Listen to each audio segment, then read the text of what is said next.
Hi, boys and girls. We're continuing with Mr. Louie Screwy. Chapter 3. Have your cake and eat it too. A few days before Valentine's Day, we had to bring in Valentines for the whole class. When I crossed Walnut Street with the guys, Mr. Louie held up his stop sign guitar. He told us he was excited about the big Valentine's Day festival he was organizing. It's gonna be groovy, Mr. Louie said. I'm lining up some big musical acts. Like who? Ryan said. Dig this, Mr. Louie said. So I've got Miss Holly, Mr. Docker, Mr. Loring, Miss Hannah, and Miss Small. Those aren't musical acts, Michael said. They're teachers. We're going to have a special guest, too, Mr. Louie said. But he wouldn't tell us who it was. When we got to school, Miss Daisy and Mr. Mackey were walking up the steps together. Miss Daisy was carrying a heart-shaped cake with bonbons on top. That's her favorite kind of candy. Do you have a special Valentine's Day, Jay? Mr. Mackey asked. No, I told him. Valentines are dumb. Actually, I did have a special Valentine's. My Valentine's is Miss Cooney, our school nurse. She is beautiful, and her eyes are like cotton candy. I would marry her when I grow up, but she's already married to some guy named Mr. Cooney. Bummer in the summer. When we got to class, everybody wanted to eat cake, but Miss Daisy said we had to do writing first. I hate writing. She told us to take out our Valentine's cards and a pencil. We had to write one thing we liked about every person in the class. I wrote Ryan's card first. It was easy. I like it when you ate the cushion seat on the school bus. Then I wrote Michael's card. I like it when you watch the Super Bowl on your big screen TV. Then I went and wrote a card for Neil, who we call Neil, the nude kid, even though he wears clothes. I like it when you brought your ferret to school and it pooped on Emily's head. It's harder to think of something I liked about the girls. This is what I wrote on Emily's card. I like it when that children's book author visited our school and her pet raptor attacked you. I picked up Andrea's card. It was the hardest one of all. I couldn't think of anything I liked about Andrea. My mom always tells me that if you don't have anything nice to say about somebody, then don't say anything at all. But I had to write something on Andrea's card, so I wrote this. I liked it when you were absent on Take Our Daughters to Work Day. Miss Daisy collected all the cards and sorted them while we did a math worksheet. Then she passed out all the Valentines. Emily looked at me. She was holding my card. Then she started crying and went running out of the room. Geez, get a grip. What a crybaby. Was it my fault she got attacked by a raptor?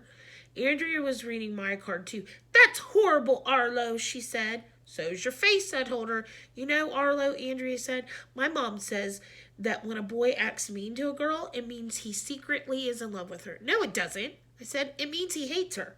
My mother's a psychologist, Andrea said. She knows everything. Then she must know you're annoying, I told her. Andrea thinks she's so smart. She was trying to get me to stop being mean to her by making me think I secretly like her because I'm smart too. That's why I'm in the gifted and talented program. Emily came back into the room. Miss Daisy made me apologize to her. I did, but I didn't mean it. What about you, Miss Daisy? Andrea said. Who's your Valentine? It's a secret, she replied. Ooh, who is it? We all asked. If I told you, it wouldn't be a secret, Miss Daisy said. Please, please, please, please, please. Anytime you want anything from a grown-up, just say please over and over again. That's the first rule of being a kid. But Miss Daisy refused to tell us who her secret's Valentine's was. Time for cake, she announced. Miss Daisy was totally trying to change the subject, so we forgot about her secret Valentine's. But I didn't care, because we were getting cake. Emily passed out plates. Miss Daisy cut the cake, and this girl named Annette put each piece on a plate. Psst, AJ, Michael whispered. I dare you to throw your cake at Andrea. Why don't you throw your cake at Andrea? I whispered back. You're the one who hates her, Michael whispered. You should throw your cake at her. I want to eat my cake, I whispered. AJ, if you don't throw your cake at Andrea, Michael whispered, that means you love her. Yeah, AJ, said Ryan, it's true. Annette put a piece of cake on my plate.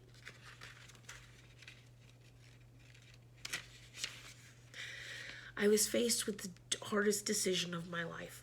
Should I eat my cake or should I throw it at Andrea? If I ate it, I would have yummy cake, but the guys would think I love Andrea. If I threw my cake at Andrea, the guys would know I hate her, and I would have the fun of seeing her get hit with cake, but I wouldn't get to eat it. I couldn't decide what to do. I thought so hard my brain hurt. Finally, I got the greatest idea in the history of the world. I broke my piece of cake in half. I ate one half and threw the other one at Andrea. It hit her right in the head. Andrea turned around really fast. Who did that? She said. I know it was you, Arlo.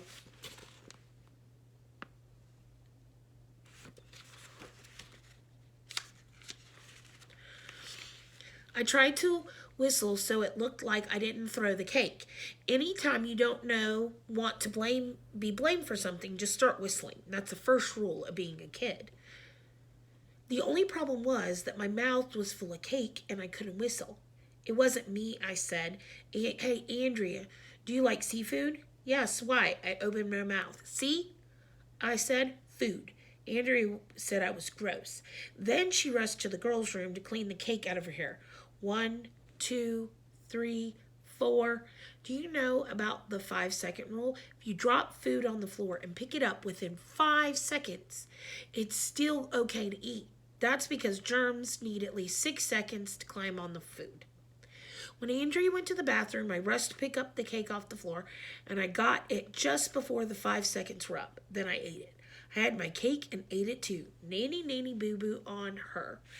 It was the greatest day of my life. Chapter 4, The Power of Love. The next morning, me and a bunch of other kids were waiting at the corner to cross Walnut Street. It's almost Valentine's Day, Mr. Louie told us as he held up his stop sign guitar. That's when love is the most powerful. Are you kids feeling the power of love? Yes, shouted all the girls. No, shouted all the boys.